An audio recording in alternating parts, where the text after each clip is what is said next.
Que bon, j'ai pas envie de tomber dans trop simple, j'ai pas non plus envie de me compliquer la tâche de dingue parce que ben... Avec moi et un pot de chevêche, ouais. Je t'ai mis le menu du ch'ti normand sur Discord. Alors attends, je vais jeter un petit coup d'œil. Je vais regarder ça.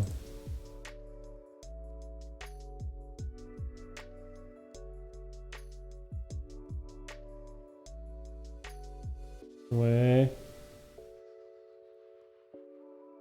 Oh, andouillette de 3, on n'est pas trop dans le nord hein, quand même. Hein. Bavette d'Aloyau, burger mimolette, dos de lieu. Ok. Enfin, ceci dit, c'est ch'ti normand, donc. Mais bon, 3... D'accord, ok, je vois à peu près. Bon, après, des idées de recettes du Nord, t'en fais pas. Hein. Ça c'est pas un problème. Mais je vais... ouais. Angie, tu veux que je te partage ma recette? Et on la fait samedi ensemble, si tu veux? Pour la tarte au maroilles, toi qui veux en faire une. Si tu veux, je la partage dans le Discord, ou je te l'envoie en MP, y a pas de problème. Et comme ça, on se la fait à deux. Quand moi je la fais, tu la fais en même temps, si tu veux. Pour ceux qui veulent, d'ailleurs, je peux la partager, la recette, dans le Discord. Comme ça, on se la fait tous ensemble. Pour ceux qui veulent. Et en dessert, bah, j'ai pas envie de tomber dans le truc trop simple. Tout à l'heure, je parlais de crème brûlée au spéculoos, mais c'est le truc un peu trop basique. Donc on va réfléchir à un dessert un peu plus typé Marqueneur, quoi. Je pense que c'est faisable, il faut que je trouve le fromage samedi. Après, si tu trouves pas, tant pis, mais bon, tu devrais trouver du maroilles normalement. C'est pas trop compliqué d'en trouver. Enfin, je dis ça, mais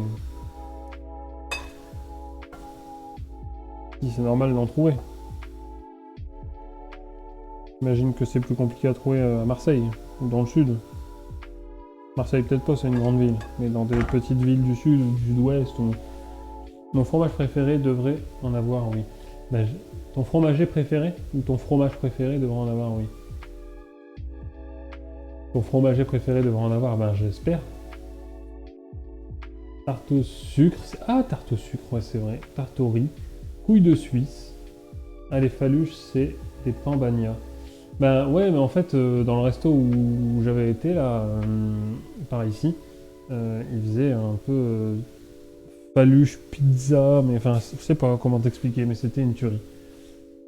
Ouais, tarte au sucre, c'est vrai que tarte au sucre, on est... Après, j'avais envie de partir un peu aussi sur l'influence que les Polonais ont eu aussi beaucoup dans la région Pas-de-Calais après la guerre, parce qu'il y a eu énormément d'immigration polonaise, italienne, mais surtout très très forte polonaise. Et j'avais envie de tenter un truc que j'ai jamais fait, mais que ma grand-mère faisait beaucoup, comme dessert. Hein. Et on appelle ça un plat de sec. Alors, je sais pas si vous connaissez. Ceux qui connaissent, ça va vous parler. Pour ceux qui connaissent pas, un plat de sec, c'est un dessert à base de pruneaux. Et c'est un gâteau polonais. Et donc comme l'influence polonaise est très forte ici, surtout ici dans Rouen, je me suis dit tiens, ça pourrait être marrant de faire un dessert en rapport avec aussi les influences qu'ont eu les